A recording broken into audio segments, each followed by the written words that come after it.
Selamat datang di Boom Offside. Hari ini kita coba bahas dulu pertandingan, lagi-lagi pertandingan kualifikasi Piala Dunia 2022. Jadi setelah kemarin Portugal sayangnya harus gagal lolos secara langsung setelah dikalahkan secara mengejutkan dan dramatis oleh Serbia 1-2.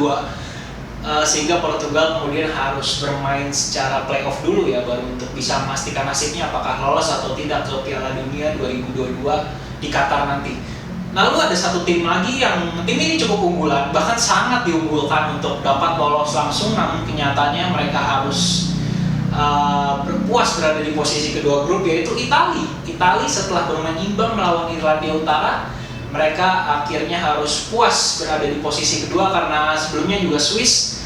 Bersama dengan itu Swiss juga meraih kemenangan, sehingga Italia harus puas berada di posisi kedua dan harus melalui babak playoff terlebih dahulu untuk memastikan diri apakah lolos atau tidak ke Piala Dunia 2022 nanti. Oke, Italia bermain imbang 0-0 melawan Irlandia Utara, sebuah hasil yang mengejutkan, sebuah hasil yang di luar dugaan, sebuah hasil yang cukup tidak mengenakan bagi Italia, sangat tidak mengenakan, karena memang kalau kita tahu Italia ini memang problemnya terutama dari pagelaran Euro kemarin adalah bagaimana lini depan mereka, terutama striker murni mereka kurang bisa untuk memberikan kontribusi gol yang banyak pada Italia. Kalau kita lihat di Euro kemarin, Italia memang hanya menang di semifinal ataupun final, itu bukan memang menang mutlak, tapi mereka menang secara memang adu penalti. Ya, inilah membuktikan bahwa lini depan Italia masih belum bisa untuk memberikan kontribusi yang seharusnya untuk membobol gawang lawan. Kalau kita tahu lini tengah Italia memang memiliki pemain-pemain yang cukup bagus, meskipun belum bisa dikatakan pemain bintang, tapi mereka cukup bagus, sangat bagus, bahkan yaitu ada Jorginho, Barella, Sandro Tonali, lalu juga kemudian Marco Verratti. Nah inilah memang Italia sangat kaya akan lini tengah, namun sayangnya juga lini tengah saja tidak cukup karena peluang itu harus diselesaikan oleh lini depan mereka. Nah inilah yang jadi problem, mereka tidak memiliki striker murni yang mumpuni. Kalau kita lihat di Euro kemarin itu hanya praktis Italia mempunyai dua striker murni, yaitu Andrea Belotti dan juga Ciro Immobile. Andrea Belotti ketika dikasih kesempatan memang dia belum bisa perform, lalu juga Immobile juga tidak konsisten dalam permainannya, dimana juga belum bisa memberikan gol yang banyak untuk seperti yang diharapkan oleh Italia.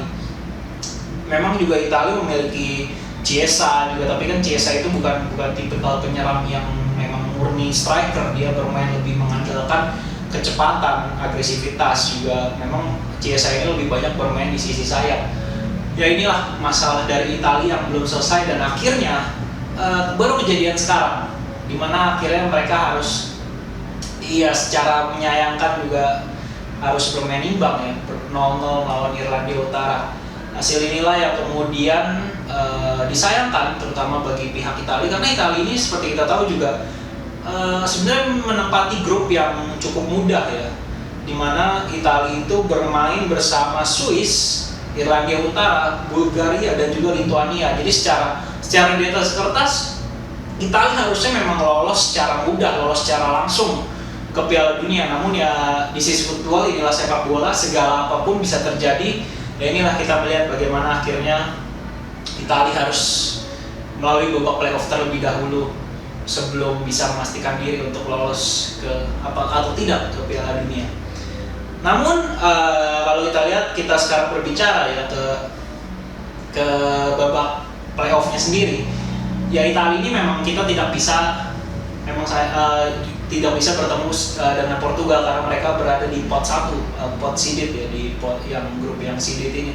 Jadi di grup seeded ini seperti kita tahu ada Portugal, Skotlandia, Italia, Rusia, Swedia dan juga Wales. Jadi sesama di grup yang seeded ini memang tidak bisa ketemu mereka.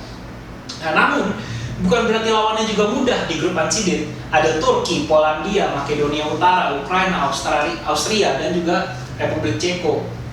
Jadi pun Italia atau Portugal pun juga belum tentu langsung bisa secara mudah untuk kemudian lolos ke Piala Dunia, karena lawan-lawan ini juga tidak bisa dianggap enteng ya, terutama Republik Ceko gitu, itu bukan tim yang sembarangan juga gitu.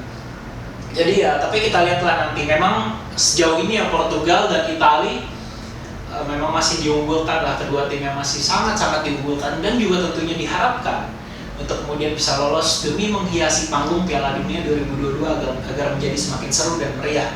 Karena kalau tidak ada Portugal dan Italia rasanya ada yang kurang dari Piala Dunia tersebut.